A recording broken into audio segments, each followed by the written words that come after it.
தினம் ஒரு கேள்வி. தமிழ்நாட்டின் அரசின் பரவலான வளர்ச்சிக் கொள்கையின்படி மினி டைட்டில் பூங்காக்களை 2ஆம் நிலை நகரங்களில் நிறுவ அமைக்கப்பட்ட சிறப்பு நோக்க நிறுவனம் எது? A. Tidel Neo limited, B. ELCOT, C. TIDCO, D. Tidel park limited. Answer option A, Tidel Neo limited. இதன் நோக்கம் 2ஆம் மற்றும் 3ஆம் நிலை நகரங்களில் மினி ஐடி பார்க் பூங்காக்களை உருவாக்குதல் ஆகும். இதன் அளவீடு சுமார் 50,000 முதல் 1,00,000 சதுர அடி அளவிலான மிக சிறிய கட்டுமான பரப்புகளை கொண்டிருக்கும்.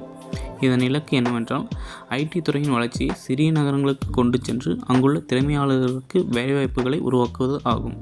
உதாரண நகரங்கள் விழுப்புரம், சேலம், தஞ்சாவூர், திருநெல்வேலி, தூத்துக்குடி, திருப்பூர், வேலூர், சிவகங்கை போன்ற நகரங்களை குறிப்பிடலாம்.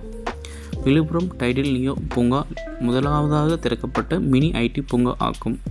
Please subscribe our channel friends.